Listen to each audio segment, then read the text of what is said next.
The past year, or 18 months really, has been unlike anything any of us have ever experienced before.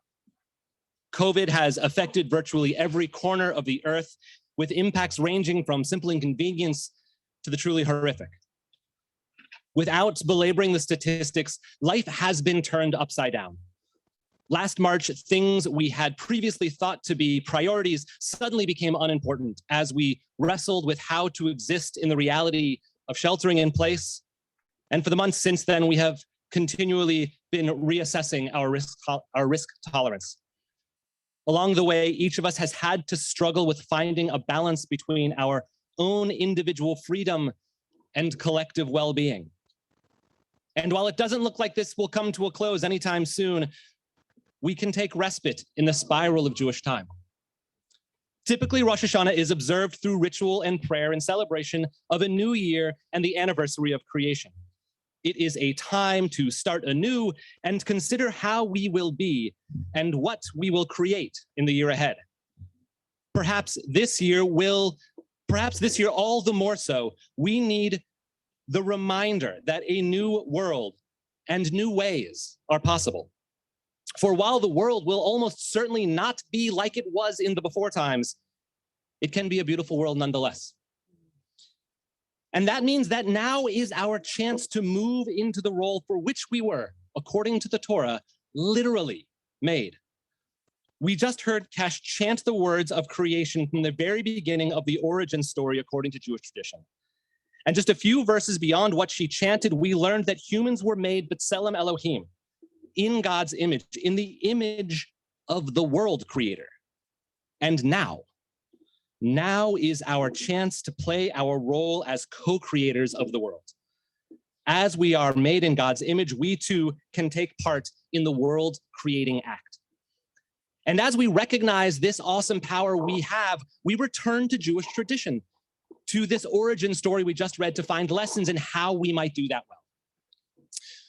One thing which Kashira has been fond of talking about is that the creation story of Breshit has a certain pace.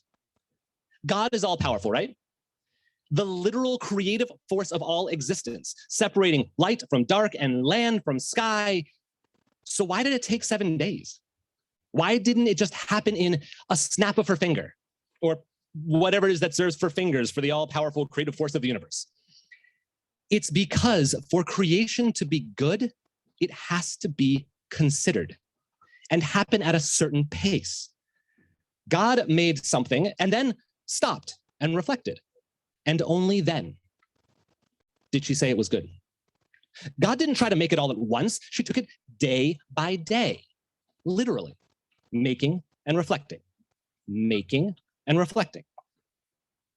As we read Breshit now, the celebration of the birthday of the world, as we move into the new year of 5782, we are now at our own point of recreation. And following in God's image and remembering that we were all made in the divine image, we have a chance to be just as deliberate and just as reflective about what we're doing and how we're doing it. Now more than ever is an opportunity for us to consider how things have always been done and think, is this how we want things to always be? If there is one thing that the past year and a half has taught me, it's that no matter how unchangeable something seems, it can change. The whole world could be otherwise, and we can play a role in making a change for the better. Even traditions can be reconsidered, and we shouldn't be afraid of remaking them for ourselves and for this time. In recent months, Kesh has been talking about how one of the biggest lessons this year has taught her is how to love through windows. Thinking back to this time last year, on Erev Rosh Hashanah, many of us were in the Zoom room together when the news broke that the Honorable Tzedekah Ruth Bader Ginsburg had died. And it was a potent moment to be together, made that much more so by being able to see each other's tears up close and feeling into how to comfort and care for one another through the windows of our screens. In our family, we've had to face the changes of Kesh and Rachel's father moving into memory care going from someone we spent time with and shared meals with on a weekly and sometimes daily basis to someone we can now only visit literally through a window. And I have to admit that although it has been a roller coaster in many ways, there has been much sweetness in our regular visits. And we cherish these memories of walking up to the window of his office and seeing a smile in his eyes as we come into view. And while all of this world, while all of this would have been unheard of 2 years ago, and perhaps some would say wildly different from the way it has always been, these types of changes aren't without precedent. In the Middle Ages, in the times of the earlier plagues, our ancestors and sages determined that the rules for what counts as a minyan, an official prayer group, had to change, as a gathering of 10 people wasn't deemed as being safe. So they, as a community, agreed that someone praying from the other side of a window counts as a community member. And so they recreated their world deliberately and caringly to ensure that the community didn't disintegrate as the world around them changed. And so it is now. Making something old new again isn't necessarily a bad thing. Today, as we innovate our traditions, it might seem new and frightening as we experiment with it, but this is something that's always been part of Jewish tradition. Experimentation and recreation are part of the Jewish story. We often don't realize that the things that we think have always been this way were in fact new additions at some point.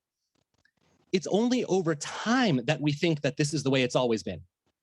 Rabbinic Judaism itself is an invention, a response to no longer having a temple to go to, a response to a collective trauma that is still playing out today. Now, we can't imagine it ever having been any other way. And the tunes we may have grown up with seem like they are millennia old, but they too were introduced at some point. One of the things I learned from one of my other priestesses, sorry, Kesh, you're not the only Kohenet in my life, from Katsira Lesser, who's sitting right over here, taught me that the tune that is synonymous with the Aleinu, which I thought actually descended from Sinai, was only written in the 19th century by a cantor named Solomon Sulzer. He happens to also be the guy that wrote the Shema. I mean, that guy was prolific. But before, some other tune was used, a tune that chances are none of us today would even recognize. And at some point, Sulzer debuted this new tune that he had never used before, and somebody else said, whoa, I've never heard it that way before. And yet they kept doing it that way until a few generations later, people like me assumed that it had always been done that way. You see, what we do now might seem like a quick fix or a workaround, but it has the capacity to birth a whole new way, perhaps even a better way of doing things, of being Jewish. It has always been the case, and now it's even more clearly so. What we do has the potential to ripple out far and wide and to impact generations to come. Last year, as we wrapped up Rosh Hashanah, Kesh, with tears in her eyes, was reflecting on the way that we were kinking that chain of tradition. Looking wistfully towards the river, she said, right now we think we're just doing something different this year because of circumstances, but we never really know how things are going to take hold. Can you imagine it? In 100 years from now, children might say, we do tashlich on kayaks because of tradition. My great-great-grandparents started in the time of the COVID plague. We never know whether something we do will come and go or whether it will stick and become a new tradition. For this reason, it's important for us to be careful. And by careful, I don't mean be trepidatious. I mean be full of care as we continue with this transformation we're currently in. Kashir and I have already begun bemoaning the impending Zoom diaspora, the scattering of people as some folks go back to their local lives. After all, this last year and a half, for all of its hardships, has made way for the birth of new communities.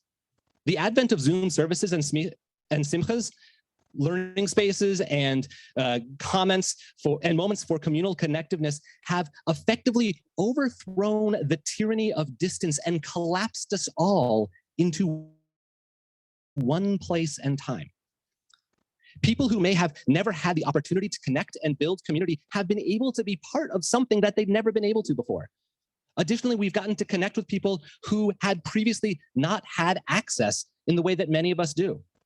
For those who are high risk, they could join without concern of exposure to COVID or other germs that could be detrimental.